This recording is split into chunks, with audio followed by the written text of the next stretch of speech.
Maha 2022 rekod lebih 1.4 juta pengunjung.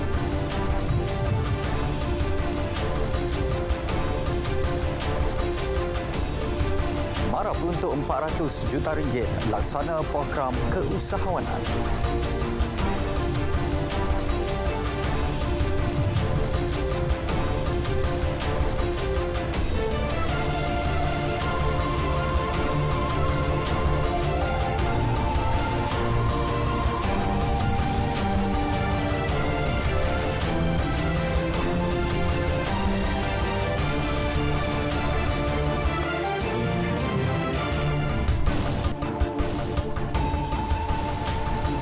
Assalamualaikum, salam keluarga Malaysia. Anda bersama saya Azamri Hussein dalam Berita Wilayah Ahad 14 Ogos 2022 membawakan laporan terkini dari seluruh negara.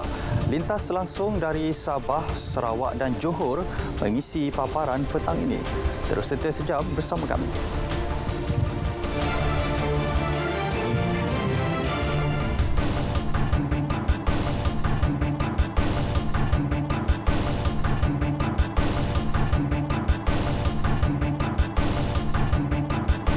Saudara, pameran Maha 2022 yang berlangsung sejak 4 Ogos lalu telah mencatatkan nilai jualan RM260 juta.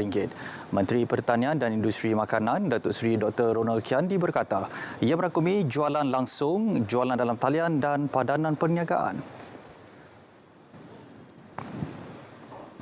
Sesungguhnya, sambutan keluarga Malaysia terhadap Maha kali ini sungguh luar biasa dan membanggakan. Selepas kali terakhir Maha dianjur 4 tahun yang lalu, pandemik COVID-19 menghalang penganjuran Maha yang sepatutnya diadakan pada tahun 2020. Penantian 4 tahun ini menjadikan Maha kali ini Maha yang terbesar dari segi jumlah pengunjung maupun nilai jualan. Maha 2022 rekod lebih 1.4 juta pengunjung dengan 1.2 juta pengunjung fizikal, manakala 266,000 secara maya. Datuk Seri Dr. Ronald berucap pada majlis penutup Maha 2022 di Serdang.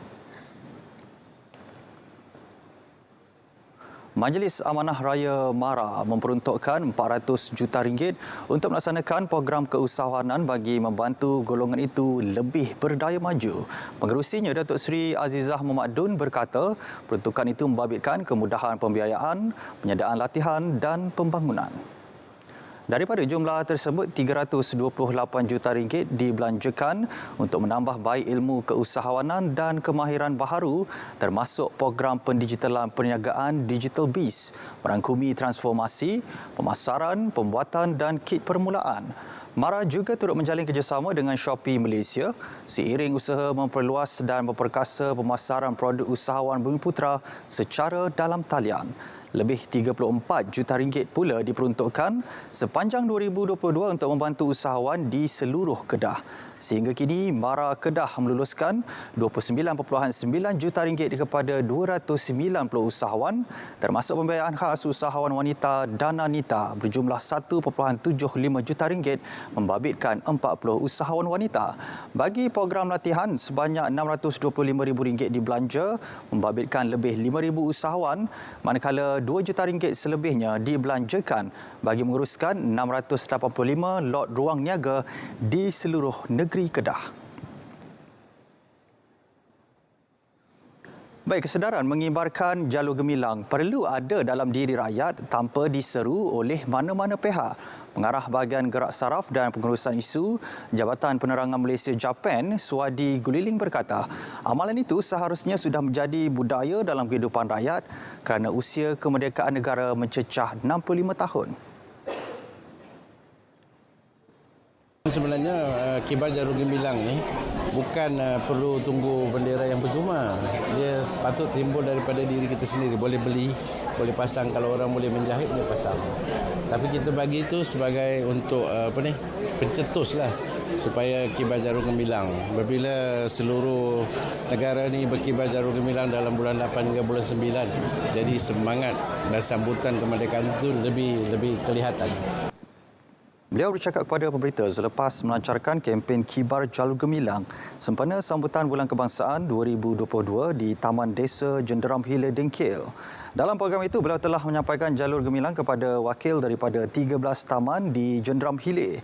Penganjuran program adalah sebagai satu usaha mengajak rakyat Malaysia untuk bersama-sama menghayati erti kemerdekaan sekaligus meningkatkan rasa tanggungjawab terhadap keselamatan, keamanan dan kemakmuran negara.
Baik, sebelum ke berita seterusnya, kita ikuti perkembangan cuaca semasa seluruh negara bersama Pegawai Met Malaysia Wan Muhammad Hafiz Hussein. Saksikan. Baik, Assalamualaikum dan salam sejahtera. Laporan cuaca pada petang ini kita lihat terlebih dahulu paparan gemerada bagi melihat apa yang berlaku pada ketika ini. Baik, di semenanjung Malaysia seperti diramalkan, hujan berserta ribut petir di 1-2 tempat kini sedang berlaku di hampir ke semua negeri, daripada negeri Perlis sehingga ke negeri Johor. Dan hujan ini kita jangkakan akan berangsur-angsur reda tidak lama lagi, tetapi hanya beberapa negeri di bahagian tengah semenanjung Malaysia yang kita jangkakan ianya akan berlanjutan sehingga ke awal malam nanti, yang melibatkan pedalaman di negeri Pahang dan juga di negeri Kelantan yang kita jangkakan boleh berlanjutan sehingga ke malam nanti. Baik, bagi negeri Sabah pada ketika ini dalam keadaan yang agak mendung, hujan di 1-2 tempat kini sedang berlaku di bahagian Sandakan dan juga di bahagian Tawau. Di bahagian Kudat, Pantai Barat, pedalaman buat masa kini dalam keadaan mendung, tiada hujan berlaku. Begitu juga di kebanyakan bahagian di negeri Sarawak pada ketika ini dalam keadaan mendung, tiada hujan yang berlaku kecuali di bahagian Seri Aman yang kini sedang mengalami hujan di satu tempat yang kita jangkakan akan berangsur reda tidak lama lagi. Bagi cuaca pada malam nanti, insya-Allah tiada hujan yang akan berlaku. Dan kita teruskan dengan ramalan cuaca pada esok pagi. Baik, pada esok pagi kita jangkakan hujan berserta ribut petir akan berlaku di sekitar pesisir pantai di negeri-negeri pantai barat semenanjung Malaysia, yang kita jangkakan ianya akan mula terbentuk di bahagian Selat Melaka. Dan ianya akan melibatkan beberapa negeri, iaitu di negeri Selangor, Negeri Sembilan, Melaka dan juga di negeri Johor, di barat Johor terutamanya.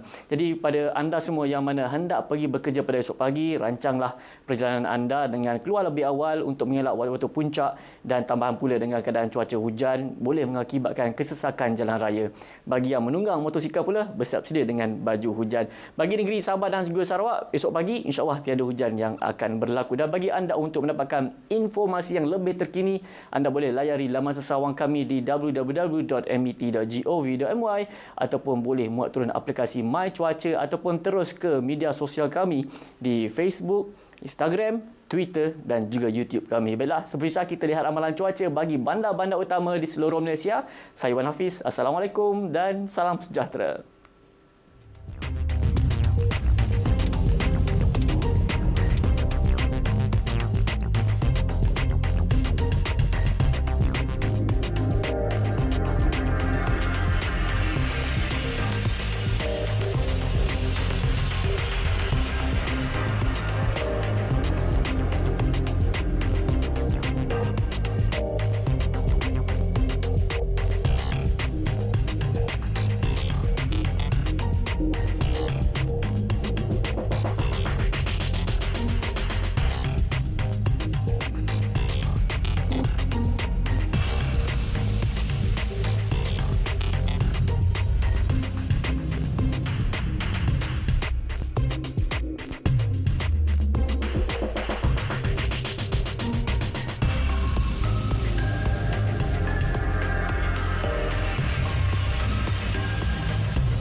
Seterusnya, kita ikuti perkembangan terkini di Johor. Seni dan budaya antara elemen penting dalam menyemai perpaduan rakyat dan Taman Ekorimba di Johor. Rekodkan kehadiran 170,000 pengunjung untuk tempoh 6 bulan pertama tahun ini.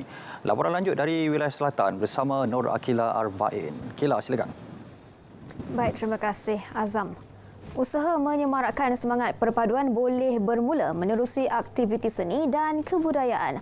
Esko Kesihatan dan Perpaduan Johor Ling Tian Sun berkata, penganjuran pelbagai festival seni dan kebudayaan berupaya meningkatkan semangat perpaduan bermula di peringkat sekolah. Katanya, pertandingan Zapin Permata Jauhar yang dilangsungkan semalam ternyata berjaya menyatupadukan penduduk pelbagai kaum apabila peserta dan penonton yang hadir berbilang bangsa.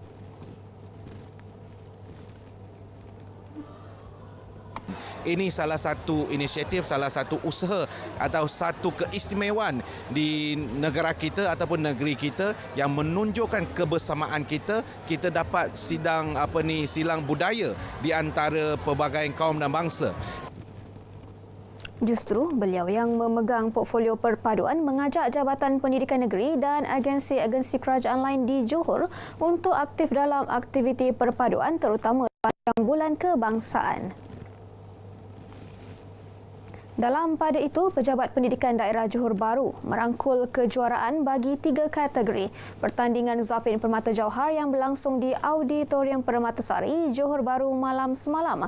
Ketua PPD Johor Bahru, Kamal Untung berkata, komitmen, kegigihan dan semangat menjadi kunci kejayaan semua peserta yang bertanding kategori prasekolah, sekolah rendah dan sekolah menengah.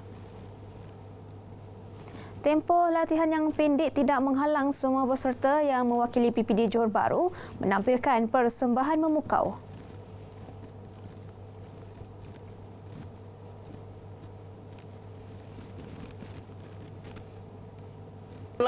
Selepas COVID, bermula dari situ, kita mula berlatih bersungguh-sungguh dan akhirnya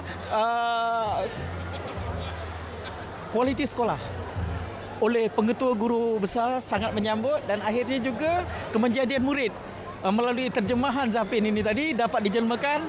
Syukur Johor Bahru menggondol semua anugerah. Alhamdulillah, usaha kami tanpa penat lelah, pelbagai dugaan sebenarnya yang kami hadapi, akhirnya kami berkelajuan dan tahniah juga kepada pasukan prasekolah dan juga sekolah rendah daerah Johor Bahru menang besar malam ini. Alhamdulillah. Juara kategori sekolah menengah membawa pulang RM5,500 serta trofi dan sijil. Manakala pemenang sekolah rendah RM3,000 trofi dan sijil serta prasekolah memenangi RM1,500 trofi dan sijil. Meningkatkan kesedaran dan menghayati bulan kebangsaan, itu matlamat program Kembara Keluarga Malaysia Community Aid Merdeka peringkat DUN Kota Iskandar yang bermula semalam. Ahli Dewan Undangan Negeri Kota Iskandar, Panda Ahmad berkata, inisiatif dijalankan sejajar dengan hasrat kerajaan dalam menyokong agenda keluarga Malaysia.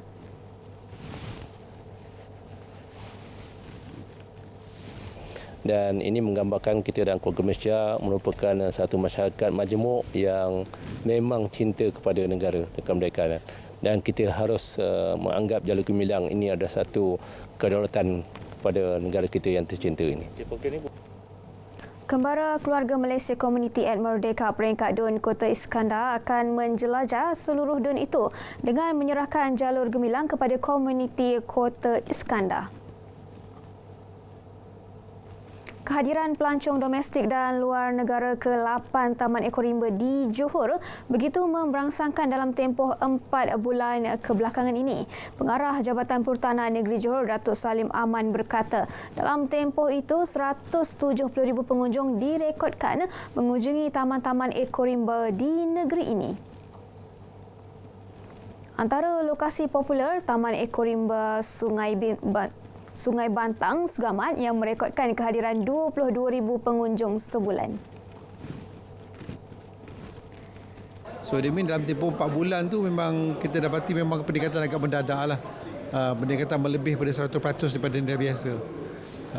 Ini mungkin orang dah lama tak boleh keluar kan. So and then nak keluar negara pun masih lagi ada kekangan. So tumpuan lebih kepada kawasan dalaman kita lah. Pelbagai aktiviti menarik dijalankan sempena Bulan Kebangsaan dan sehingga hujung tahun ini dalam usaha meningkatkan lagi kehadiran pelancong, antaranya aktiviti pendakian dan mencerap burung di kawasan hutan simpan. Sekian perkongsian dari Johor bersempena Bulan Kebangsaan. Keluarga Malaysia, jom kibarkan jalur gemilang kembali ke Angkasa Puri. Baik, terima kasih Kila langsung dari Johor. Baik saudara, bola sepak Liga Super tuah menyerbahi Sri Pahang selepas meledak 2 gol pada 3 minit terakhir dalam aksi di Stadium Hang Jebat, sekaligus mengikat kedudukan 2-2 dengan Melaka United FC. Bagi jurulatih Sri Pahang, Datuk Dolah Saleh, percaturan memasukkan pemain simpanan pada penghujung perlawanan membuahkan hasil. Syarul Nizam mencipta kejutan dengan menghadiahkan gol kedua pada minit ke-91. Gol sulung Sri Pahang dijaringkan David Rowley 3 minit sebelum tamat perlawanan. Peluang untuk Sri Pahang. Jaringan daripada David Rowley. Kita sebenarnya saya semua coaches Fandi apa semua kita sampai kita dah tengok dua pemain kita punya core pemain Azam dan Kevin dah nampak agak lost kat tengah tu jadi kita buat satu gamble lah, kita nak buat pertukaran tu, kita tak payah takut nak buat pertukaran, kita macam kehilangan Azam dengan Kevin, jadi kenapa kita ada pemain yang refresh lah. Tu yang kita bincang tu agak lewat juga tu sebenarnya kita masukkan. Sri Pahang kini menghuni tangga ke-5 Liga. Mereka akan bertandang ke Stadium Bandaraya Khamis ini untuk bertemu Penang FC.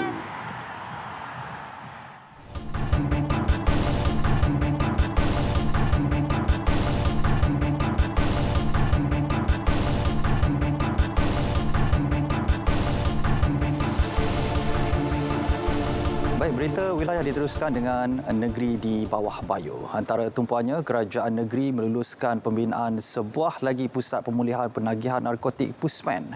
Perinciannya langsung bersama Anisia Daulas di Kota Kinabalu. Silakan. Ya, baik Azam. Kerajaan negeri melalui Majlis Tindakan Membenteras Dadah MTMD peringkat negeri Sabah meluluskan pembinaan sebuah lagi pusat pemulihan penagihan narkotik PUSPEN di Pantai Timur Sabah. Pembinaan pusat itu bagi menampung kapasiti penghuni yang ditempatkan di pusat pemulihan sedia ada. Timbalan Ketua Menteri Datuk Seri Panglima Bung Mokhtar Radin berkata, pembinaan PUSPEN ini juga bagi memudahkan individu di kawasan berkenaan untuk mendapatkan rawatan tanpa perlu ke pantai barat Sabah. Ketika ini, Sabah hanya mempunyai sebuah PUSPEN di Papar. Inilah hasrat kita, Kerajaan Negeri Sabah memohon supaya satu lagi pusat pemulihan ketinggian dada ini di Pantai Timur Sabah, sama ada di Sedakar ataupun di Tawau, untuk diwujudkan oleh Kementerian Dalam Negeri. Ini untuk memastikan bahawa mana-mana individu yang telah ditahan, diputuskan oleh mahkamah sebagai penagih, maka perlulah diberi pemulihan yang segera. Beliau ditemui media dalam Majlis Aspirasi Kepulihan Keluarga, anjuran Agensi Anti Dadah Kebangsaan AADK dan Biro Hal Ehwal Wanita Pemadam disandarkan. Berdasarkan statistik, seramai 1,180 orang kena pengawasan OKP di Sabah setakat Julai tahun ini, menurun 30.2% berbanding 2,592 OKP dalam tempoh sama tahun lalu. Rakyat wajar menterjemahkan semangat patriotisme dengan mengibarkan jalur gemilang sama ada di premis, kediaman maupun kenderaan. Ia juga sebagai simbol identiti negara berdaulat selain menzahirkan rasa syukur atas keharmonian dan kemakmuran yang dikecapi negara selepas kemerdekaan. Kita galakkanlah kalau boleh di seluruh masyarakat kita yang ada. Bukan saja di daerah Tawau ni, malahan di peringkat negeri Sabah ini, Malaysia, agar perpaduan dan silaturahim ni dapat diteruskan untuk kesinambungan, kedamaian, kemakmuran negara kita yang kita cintai ini. Beliau ditemui pemberita selepas merasmikan pelancaran sambutan Bulan Kebangsaan dan Hari Malaysia 2022 peringkat Taman Perwira Anjuran Persatuan Penduduk Perumahan Taman Perwira Tawau di Tawau. Mengenai program ini, Hamil mahu usaha Persatuan Penduduk Perumahan berkenaan mengagih dan memasang jalur gemilang dengan perbelanjaan sendiri dicontohi semua pihak. Pelbagai acara menarik dirancang bagi menyemarakkan lagi sambutan Bulan Kebangsaan dan Hari Malaysia di taman ini, antaranya tayangan filem Mat Kilau, sukan rakyat dan pertandingan nyanyian lagu-lagu patriotik. Umat Islam dituntut melakukan kebaikan selaras konsep penghijrahan Rasulullah sallallahu alaihi wasallam. Ia penting bagi membentuk generasi yang mempunyai peradaban tinggi dan berakhlak mulia.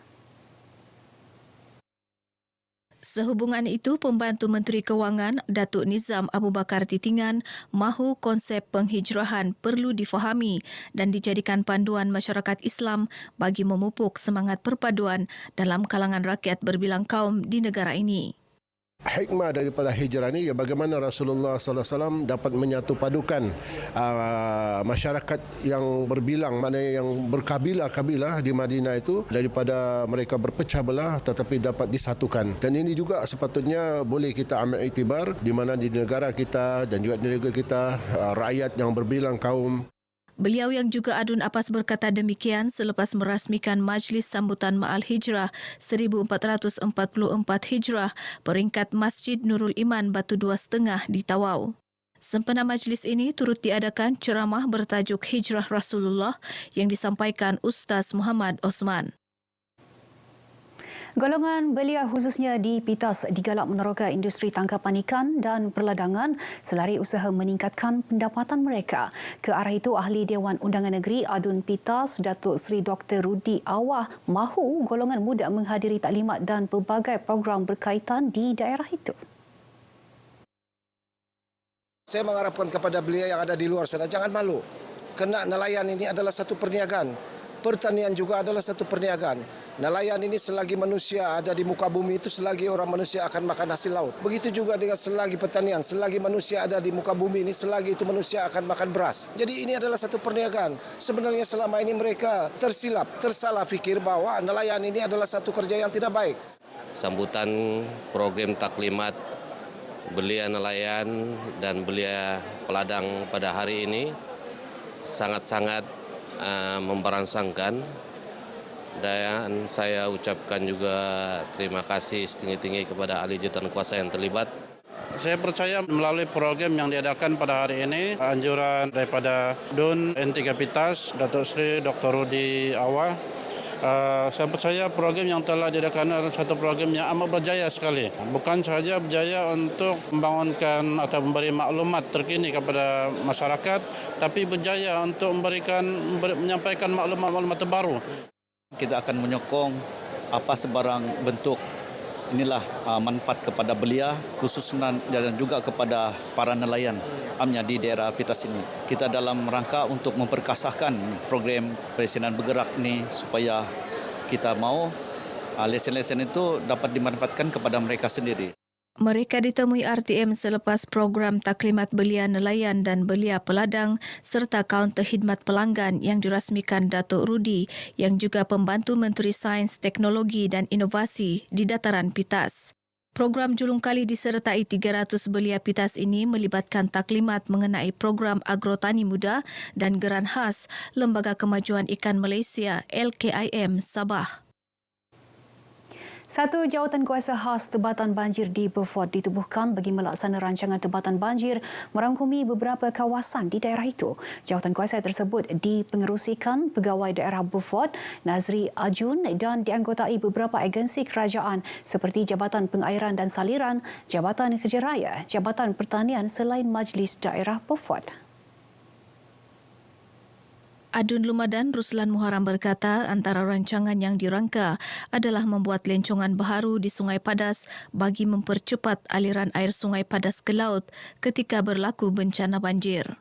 Juga kita mencadangkan semua jalan raya di bawah JKR Kerajaan Negeri daripada bypass Limbawang terus kepada simpang ke Bangkalalak. Jalan Bangkalalak, Jalan Sosak kita akan cadangkan untuk ditinggikan setinggi-tinggi yang tidak terjejas banjir. Maksudnya kalau banjir pun tidak akan putus perhubungan.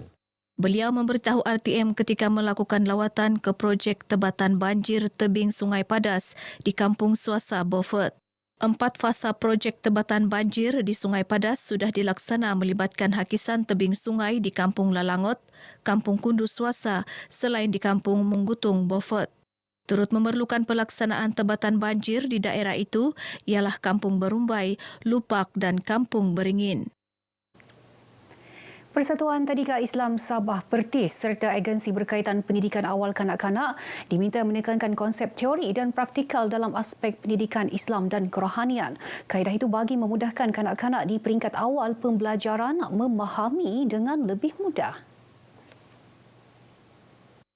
Mengambil contoh penganjuran program simulasi Haji Cilik, Pengarah Jabatan Hal Ehwal Agama Islam Negeri Sabah Jahins, Datuk Saiful Zaman Sanggul berkata, ia bertepatan kaedah pembelajaran secara teori dan praktikal bagi memudahkan pemahaman.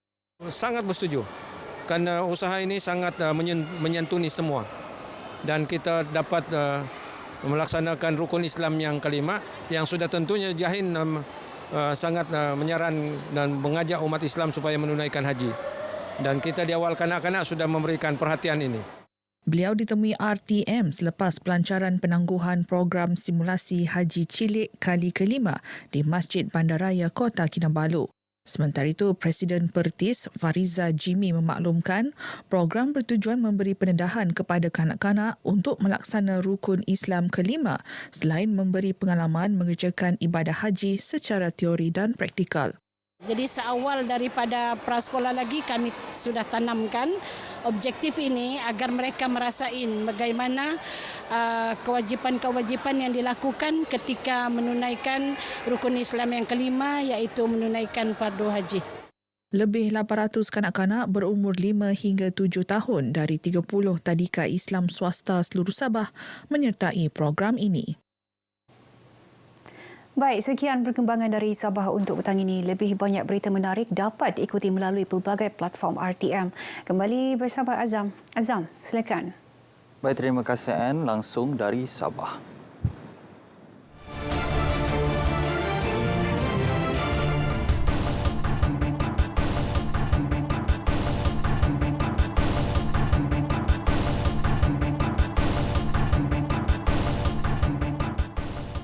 Baik, kita ke Sarawak. Antara fokus dari Bumi Kenyalang, Parti Sarawak Bersatu hilang satu kerusi Dewan Undangan Negeri selepas adun batu lintang Si Chi Hau meletakkan jawatan dalam parti itu.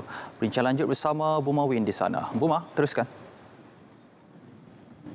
Terima kasih Azam. Baik, sebelum itu kita ke perkembangan ini. Pendidikan dan pembangunan kemahiran di antara perkara yang perlu diutamakan oleh generasi muda di negeri ini termasuk kaum Kedayan untuk terus maju. Timbalan Premier Dato' Amar Awang Tengah Ali Hassan berkata, meskipun kaum Kedayan merupakan kaum minoriti, namun kaum ini turut menyumbang kepada pembangunan negeri termasuk menerusi arena politik dan pentadbiran kerajaan. Ujar Dato' Amar Awang Tengah, kaum Kedayan juga perlu bekerjasama dengan kaum-kaum lain di Sarawak dalam menjaga keharmonian dan perpaduan yang sekian lama terjalin.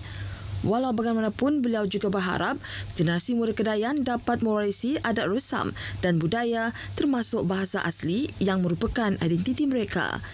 Ini kerana jelasnya ramai generasi muda Kedayan kurang fasih berbahasa asal, ekoran penghijrahan, faktor pekerjaan ibu bapa selain perkahwinan campur. Beliau berkata demikian di Majlis Makan Malam Persatuan Kedayan Kuching di Kuching. Pada majlis sama, Dato' Amar Awang Tengah turut mengumumkan geran berjumlah RM17,000 kepada persatuan tersebut. Saudara Ahli Dewan Undangan Negeri Adun Batu Lintang Si Chi Ho yang juga Ahli Parti Sarawak Bersatu PSB meletakkan jawatan dalam parti itu berkuat kuasa serta merta. Speaker DUN Sarawak Tan Sri Dato' Amar Muhammad Asfian Awang Nasar berkata surat peletakan jawatan tersebut diterima pada Jumaat lalu. Dalam surat tersebut, beliau menyatakan bahawa beliau telah meletak jawatan sebagai ahli Parti Sarawak Bersatu, PSB berkuat kuasa serta-merta. Tan Sri Dato' Amar Muhammad Asfia menjelaskan dengan peletakan jawatan tersebut, kedudukan keahlian parti-parti di DUN Sarawak juga berubah dengan gabungan Parti Sarawak 76 kerusi, PSB 3 kerusi, Parti Tindakan Demokratik 2 kerusi dan Bebas 1 kerusi. Membacakan isi kandungan surat yang ditulis dalam bahasa Inggeris kepada pemberita, beliau menyatakan salinan surat tersebut turut diserahkan kepada Presiden PSB, Datuk Seri Wong Sungkoh, selain untuk rujukan Speaker DUN. Walau bagaimanapun, beliau berkata si Chi Hau akan turut berkhidmat untuk pengundi dan rakyat Sarawak sebagai adun bebas sebaik mungkin. Bagi Tan Sri Dato' Amar Muhammad Aswia, si merupakan seorang adun yang lantang termasuk berkaitan Perjanjian Malaysia 1963 dan berharap beliau terus berjuang untuk Sarawak.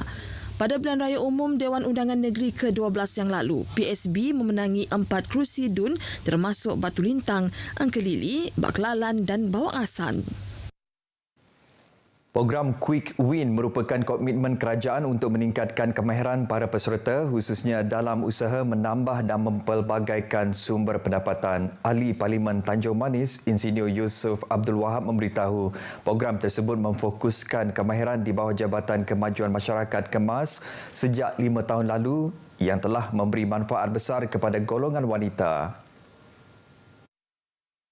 Insinyur Yusof menjelaskan sehingga tahun lepas, program tersebut disertai lebih 16,000 orang peserta di seluruh negara dan lebih 30% daripadanya berjaya menambah pendapatan RM1,000 sebulan. Ujarnya, di Sarawak sahaja, seramai 1,523 orang peserta luar bandar telah mendapat bantuan melalui program berkenaan dengan nilai kira-kira RM2.3 juta. Saya sangat gembiralah dengan program yang dianjurkan oleh pihak KEMAS kerana program ini dapat membantu suri rumah, ibu tunggal, golongan B40 dan juga kaum para ibu yang memerlukan bantuan-bantuan ataupun pengetahuan dan ilmu dalam berbagai program yang dianjurkan oleh KEMAS supaya dapat membantu mereka dalam menambah pendapatan isi rumah. Beliau berkata demikian kepada pemberita selepas menyempurnakan pelancaran Quick Win Cookies KEMAS Tanjung Manis di Kampung Seberang Sarike. Tambahnya, antara bidang yang diberi tumpuan adalah bidang masakan, jahitan, perniagaan dalam talian selain makanan sejuk beku. Dalam pada itu, Cookies KEMAS turut membantu dalam mempromosi dan memasarkan produk usahawan bimbingan KEMAS bagi membolehkan mereka bersaing di pasaran sekaligus meningkatkan hasil jualan dan pendapatan. Sambutan Hari Belia Negara merupakan pengiktirafan kerajaan kepada golongan belia atas sumbangan yang diberikan dalam pembangunan. Ahli Dewan Undangan Negeri Adun Tanjung Batu, Johnny Pang memberitahu, kerajaan sentiasa prihatin terhadap keperluan golongan itu selain pandangan belia juga penting dalam rangka hala tuju pembangunan dan masa depan negara. Memberi semangat dan juga meningkatkan kesetaraan golongan belia di seluruh negara dan dunia. This world was in lockdown during pandemic for the past 2.5 years. Ini menunjukkan bahawa pihak kerajaan amat prihatin terhadap keperluan golongan belia. Johnny memberitahu demikian pada Majlis Perasmian Hari Belia Negara peringkat Bintulu. Sementara itu, Timbalan Residen Bahagian Bintulu, Husaini Hakim memaklumkan terdapat 14 pertubuhan belia dan 101 pertubuhan sukan berdaftar di Bintulu dan berharap golongan belia di bahagian itu lebih proaktif. Belia-belia di bahagian Bintulu perlu lebih aktif dan proaktif dengan mengambil peluang menumbuhkan kelab-kelab belia di peringkat daerah, kawasan perumahan dan kampung-kampung agar aktiviti para belia dapat dilaksana dengan lebih teratur oleh pihak kerajaan. Pelbagai aktiviti dilaksanakan bersempena sambutan Hari Belia kali ini menerusi 6 segmen termasuk segmen modal insan, gaya hidup serta kenegaraan dan patriotisme. Golongan belia perlu memanfaatkan penguasaan dalam bidang teknologi dan digitalisasi untuk memacu pembangunan diri. Ahli Dewan Undangan Negeri Lingga, Dayan Noraza Awang Sohor berkata keperluan tersebut amat penting terutama dalam aspek pendidikan, ekonomi dan keusahawanan. Berucap pada perasmian Hari Belia Negara peringkat bahagian Sri Aman di Sri Aman, Dayang Nur Azhar mengakui sebahagian besar belia sekarang adalah golongan yang celik teknologi maklumat dan komunikasi serta teknologi digital. Walau bagaimanapun, beliau tidak mahu keupayaan mereka beradaptasi dengan dunia digital hanya terhad pada media sosial, internet dan permainan siber. Sebaliknya harus diseimbangkan terutama dalam aspek keusahawanan dan ekonomi digital. Jelasnya, platform media sosial misalnya dilihat telah menjadi medium yang penting dalam menentukan kejayaan usahawan belia ketika ini. Oleh itu katanya golongan itu perlu meneroka teknologi tersebut dan menguasainya agar dapat pergi lebih jauh. Program sehari itu disertai golongan belia dan pelajar sekolah dari sekitar Sri Aman. Sambutan Bulan Kebangsaan terus disemarakkan menerusi program Konvoi Kembara Merdeka Keluarga Malaysia KMKM 2022 peringkat Parlimen Kota Samarahan. Menurut Ketua Konvoi Jabatan Penerangan Negeri Sarawak, Rosi Zalawati Nur Aziz, program hari ini bermula dari Pejabat Daerah Samarahan dan ke beberapa lokasi di Asajaya Simunjan serta gedung sebelum berhenti di Serian. Roszilawati menjelaskan konvoi itu bagi menyerahkan bendera jalur gemilang kepada ketua-ketua kaum di setiap lokasi selain mengadakan aktiviti memasang bendera di premis terpilih. Berucap merasmikan pelepasan konvoi KMKK 2022, Ahli Parlimen Kota Semarahan Datuk Rubiah Wang memberitahu program seumpama itu penting ke arah memupuk semangat patriotik dalam kalangan masyarakat sekaligus mengukuhkan semangat perpaduan antara rakyat Sarawak. Tambahnya, penganjuran program itu juga akan memberi impak positif kepada masyarakat secara umumnya yang sebelum ini tidak dapat menyambut Bulan Kebangsaan berikutan pandemik COVID-19. Datuk Rubiah Wang turut menyampaikan jalur gemilang kepada beberapa wakil agensi kerajaan serta ketua-ketua masyarakat sekitar kawasan Kota Semarahan yang terlibat. Kepelbagaian persembahan muzik kebudayaan yang ditampilkan pada hari pertama program Northern Region Music Festival yang diadakan di Limbang berjaya menambah hati pengunjung yang hadir. Ini sekaligus membuktikan persembahan muzik kebudayaan kekal relevan dan mendapat tempat dalam kalangan masyarakat. Acara berprestij NRMF hasil kolaborasi antara Radio Televisyen Malaysia RTM Limbang dan pejabat residen Limbang disokong oleh Kementerian Pelancongan, Seni dan Budaya MOTEK bertujuan mengetengahkan muzik dalam medium mewujudkan perpaduan di daerah itu.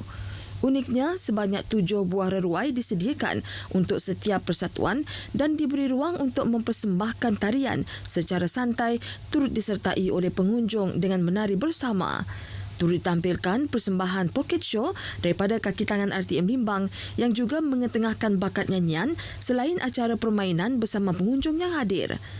Acara kemuncak akan berlangsung malam ini yang menampilkan persembahan artis ternama tanah air iaitu Ramlah Ram, Jacqueline Victor, Bob Yusof dan Izzat Lazim.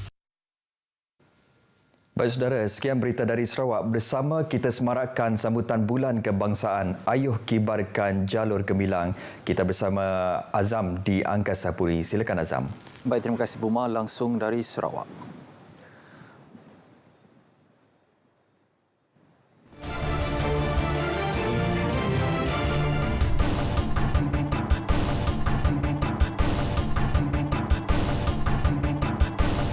Saudara, Sultan Terengganu Sultan Mizan Zainal Abidin berkenan mengurniakan bintang dan darjah kebesaran negeri kepada 91 individu bagi tahun 2022.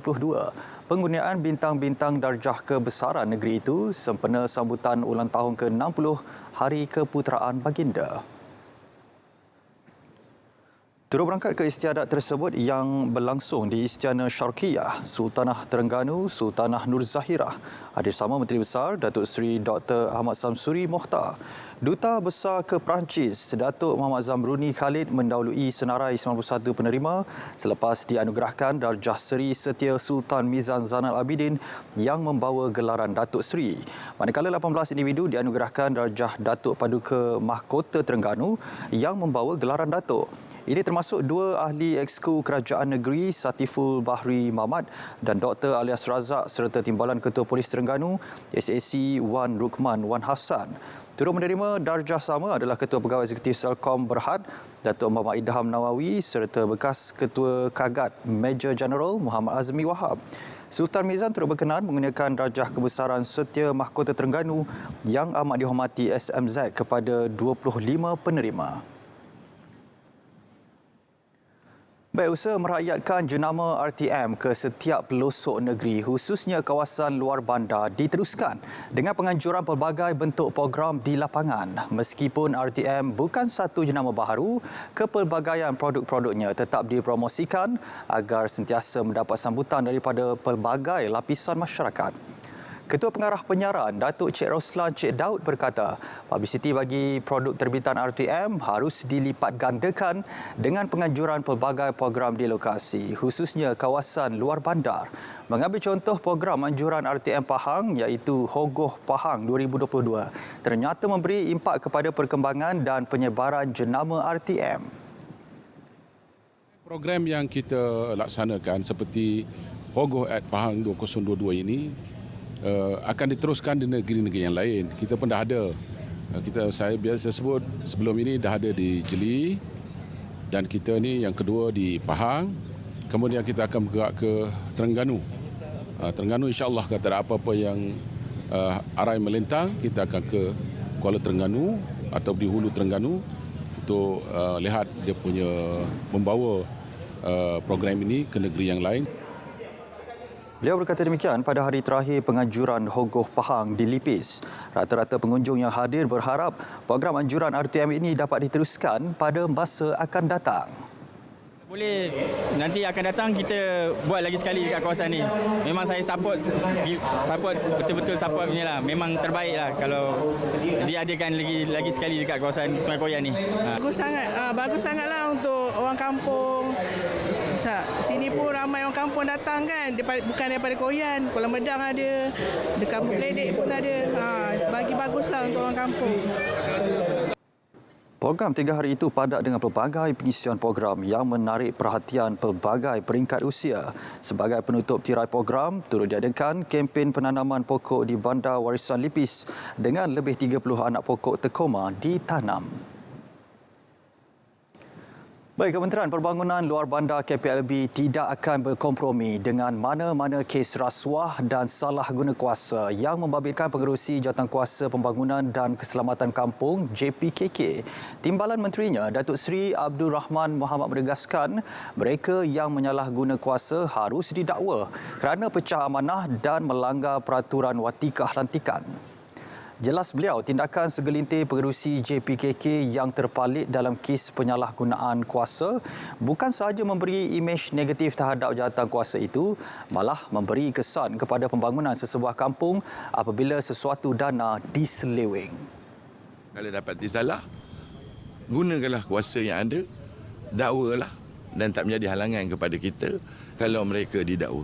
Kita dah memberi kepercayaan sepenuhnya, kita dah bagi watikah, kita bagi elang bulanan walaupun tak besar agar mereka dapat menjalankan tugasan di kampung. Tetapi kalau ada gangguan-gangguan seperti itu yang menyebabkan kerancakan pembangunan di kampung yang menjadi usaha-usaha kita terbantut, saya tidak menjadi halangan langsung tindakan dikenakan kepada mereka. Beliau mengulas mengenai aduan berkaitan rasuah dan salah guna kuasa dalam kalangan JPKK Pahang yang disiarkan dalam beberapa portal berita baru-baru ini. Terdahulu, Datuk Seri Abdul Rahman merasmikan kempen penanaman 100 juta pokok di sekitar Bandar Lipis anjuran Jabatan Penyiaran Pahang dengan kerjasama Jabatan Perhutanan Negeri. Lebih 30 anak pokok jenis tekoma ditanam. Turut hadir Ketua Pengarah Penyiaran Datuk Cik Roslan Cik Daud. Bekas Pengurus Besar Air Kelantan Sdn Bhd AKSB dihadapkan ke Mahkamah Session Kota Baru atas dakwaan menerima rasuah RM10,000 dari sebuah syarikat kontraktor pada tahun 2015. Tertuduh Wan Muhammad Zamri Wan Ismail, 61 tahun, bagaimanapun mengaku tidak bersalah di hadapan Hakim Zaman Muhammad Nur. Mengikut pertuduhan, tertuduh didakwa secara rasuah menerima suapan wang berjumlah RM10,000 daripada Eng Zewei melalui cek United Overseas Bank Malaysia Berhad bertarikh 21 Januari 2015 yang dikreditkan ke dalam akaun bank milik tertuduh pada esoknya. Suapan sebagai dorongan membantu syarikat Zok Teknologi Sdn Berhad dilantik sebagai subkontraktor untuk skim bekalan air Merbau Condong Fasa 2 pakej Macang Kelantan. Sabit kesalahan boleh dihukum penjara selama tempoh maksimum 20 tahun dan denda minimum daripada 5 kali ganda jumlah atau nilai suapan dapat dinilai atau berbentuk wang atau RM10,000 mengikut mana-mana yang tinggi. Mahkamah membenarkan tertuduh diikat jamin sebanyak RM7,000 dengan seorang penjamin dan tertuduh juga perlu menyerahkan pasport. Baik, kita ke perkembangan Liga Super. Terengganu FC TFC membenam Sarawak United 1-0 dalam aksi yang berlangsung di Stadium Sultan Mizan Zainal Abidin malam tadi. Kejayaan itu sekaligus menamatkan kemarau kemenangan buat skuad penyu. Tuan rumah gagal menemui jaringan hingga tamat separuh masa pertama. Di babak kedua, Ketua Jurulatih TFC, Muhammad Nafuzi Zain membuat percaturan dengan membawa masuk Muhammad Faisal Abdul Halim untuk membantu jentera serangan. Faisal membalas kepercayaan dengan gerakan cantik dan berjaya disempurnakan Kepa Sherman untuk gol pembukaan TFC pada minit ke-72. Sarawak United bagaimanapun gagal menyamakan kedudukan sehingga whistle penamat. TFC kini mengutip 20 mata di tangga keempat, manakala Sarawak di kedudukan ke-10 dengan 13 mata.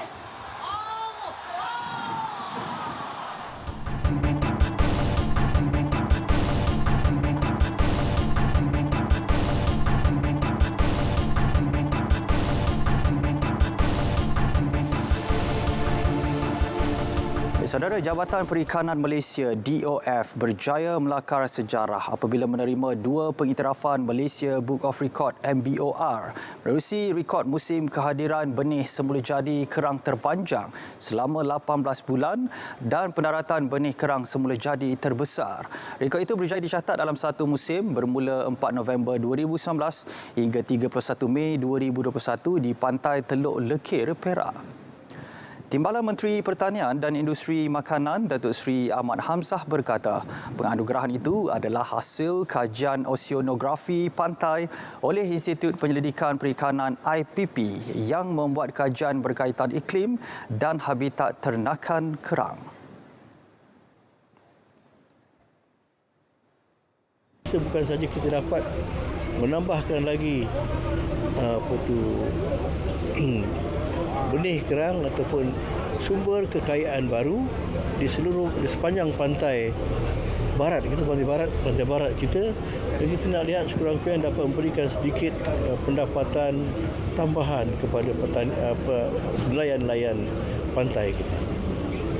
Dan dalam masa yang sama, usaha kita untuk membekalkan sekuriti makanan negara. Sebanyak 1,300 tan metrik benih kerang berjaya diraih dalam tempoh musim tersebut yang merupakan pencapaian tertinggi direkodkan. Kesemua benih kerang tersebut diagih dan dibekalkan ke kawasan perairan lain untuk menambah jumlah benih kerang secara semula jadi. Datuk Seri Ahmad berkata demikian selepas menyaksikan penyerahan sijil MBOR yang disampaikan kepada Ketua Pengarah Perikanan Muhammad Sufian Sulaiman di Maha 2022. Baik, dalam usaha menyebarluaskan dakwah kepada masyarakat, Masjid Tuanku Mizan Zainal Abidin Putrajaya mengambil inisiatif menganjurkan program Lepak Santai Berisi 1.0. Dakwah secara santai itu bertujuan mendekatkan orang ramai dengan institusi agama dan masjid di samping meluangkan masa berkualiti bersama keluarga. Antara tujuan utama kita adakan untuk kita di pihak masjid turun pula ke masyarakat, khususnya kita ada kemudahan hotspot food truck ni. Jadi salah satu inisiatif untuk kita turun kepada masyarakat adalah untuk kita menganjurkan program sebegini rupa untuk kita menyentuhi masyarakat-masyarakat di sekeliling Putrajaya ni, dan kita boleh menyeru mereka untuk mendekatkan masjid kepada masjid lah. Jadi tak adalah mereka rasa terasing dengan pihak masjid. Jadi ini merupakan inisiatif kita lah untuk kita merapatkan diri kita dengan masyarakat. Program santai berisi 2.0 dan 3.0 bakal diadakan pada September dan Oktober nanti. Pelbagai pengisian menarik telah diadakan sepanjang program ini, antaranya pengisian ilmiah dari Syamsul Gaugau dan Dai Ahmad, juga persembahan dari Salam Baskers serta kupon makanan percuma. Program Jelajah 7 Puncak menjadi platform golongan belia menawan gunung tertinggi di Malaysia. Program Anjuran Jabatan Pembangunan Komuniti dan Kesejahteraan Bandar Dewan Bandaraya Kuala Lumpur di BKL itu telah mendapat sambutan baik apabila hampir 200 peserta hadir pada ujian saringan. Ketua Jurulatih Program Anis Aswani Muhammad Razi berkata, para peserta perlu menjalani beberapa ujian seperti 2.4 km larian, tekan tubi dan bangkit tubi bagi melayakkan diri. Sekarang ni kita memang akan pilih belia start umur daripada 18 hingga 40 tahun untuk program ni lah. Jadinya selepas habis 4 minggu kita akan pilih yang betul-betul fit, akan naik ke Gunung Yang Belah dan lagi 7 gunung, dan last adalah Kinabalu. Saya rasa macam program ni dapat meningkatkan saya punya orang kata fitness untuk orang kata nak menyertai program ni. Program ni pun nama dia Jelajah 7 Puncak. So kita perlukan fitness lah untuk nak mendaki gunung-gunung yang 7 puncak tu. Jadi saya ambil keputusan untuk nak menyertai saringan ni. Sebab sebelum ni saya tak pernah naik gunung. Adalah gunung tu tapi tak adalah antara 7 gunung yang tertinggi dekat Malaysia ni. So yang di BKL bagi orang kata menganjurkan event ni sebab saya teringin nak naik ke 7 gunung tu. Para peserta yang berjaya akan mengikuti latihan selama 4 minggu sebagai persediaan menawan 7 puncak gunung yang bermula dengan Gunung Yang Belah di Perak. Beralih ke kejohanan ski air Asia IWWF di Chungcheon, Korea Selatan. Atlet ski air negara Aliyah Yung Hanifah menamatkan kempen semalam dengan menggondol 4 pingat emas. Peluncur berusia 19 tahun itu memenangi pingat emas pertamanya pada Jumaat lalu selepas berjaya memperoleh 7,440 mata dalam acara Tricks Terbuka Wanita. Aliyah Yung kemudian meneruskan persembahan mengagumkannya dalam acara Jam Terbuka Wanita semalam. Dia berjaya menghasilkan lompatan 40.6 meter pada peringkat awal dan 37.2 meter pada pusingan akhir untuk meraih satu lagi pingat emas. Atlet remaja itu juga mendominasi dalam acara slalom untuk emas ketiganya dan melengkapkan gondolan emas keempatnya apabila meraih gelaran keseluruhan dengan jumlah 3,000 mata pada hari yang sama. Ketua Jurulatih Persekutuan Ski Air dan Papan Luncur Malaysia, Hanifah Yung berkata, keseluruhannya Malaysia berjaya memperoleh 5 emas, 1 perak dan 3 gangsa termasuk dalam kategori lelaki.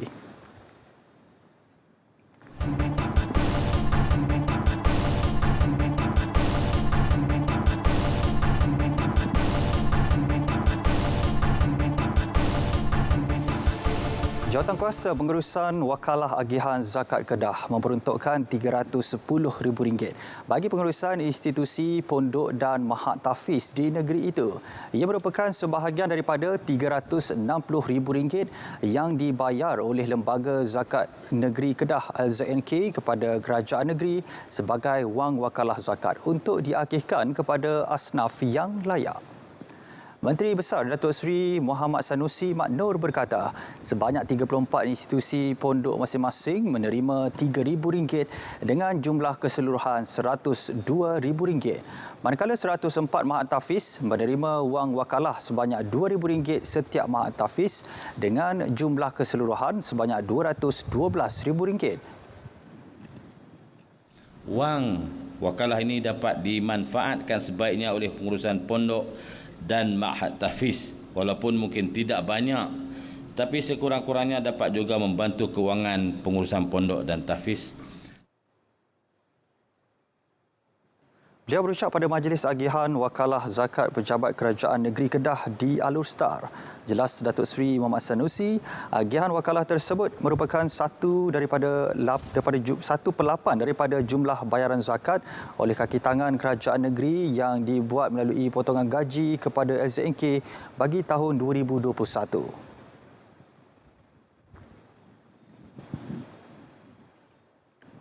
Saudara, individu yang lahir pada tarikh atau tahun yang sama kemerdekaan negara sememangnya mempunyai semangat patriotik tersendiri.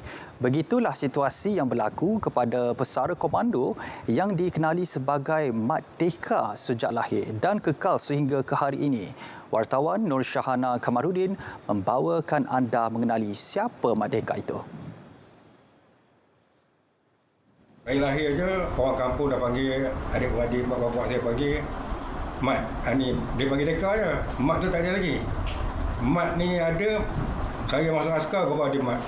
Baru ada nama Mat Deka. Pasal saya nama Ahmad, Deka tu dia sambung je, Mat Deka. Sebab itulah nama saya kekal sampai sekarang ni. Orang pun tak tahu nama saya ni yang sebenar dia. Pegawai Warren 2 Besara Nur Muhammad Ahmad, 65 tahun, lahir pada tanggal 31 Disember 1957 di Kampung Teluk Bakong, Lambur Kanan, Bota.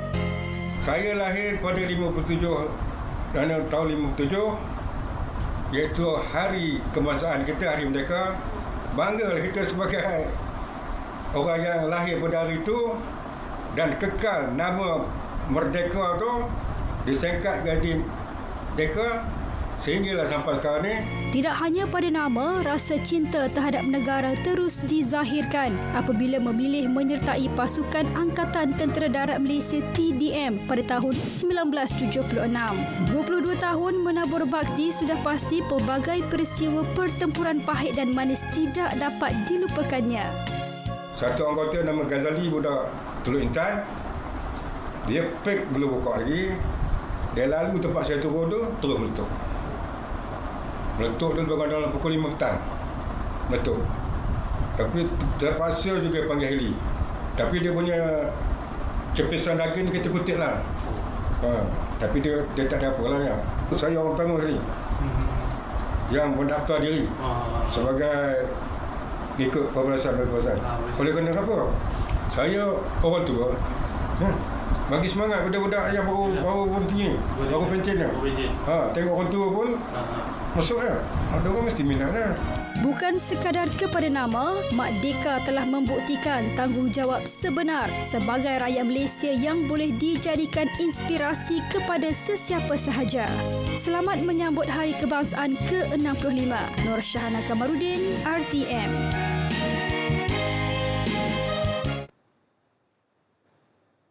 Laporan itu tadi menutup berita wilayah 14 Ogos 2022.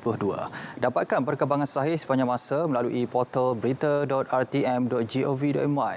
Separakan sambutan Bulan Kebangsaan dan marilah kita sama-sama kibarkan jalur gemilang.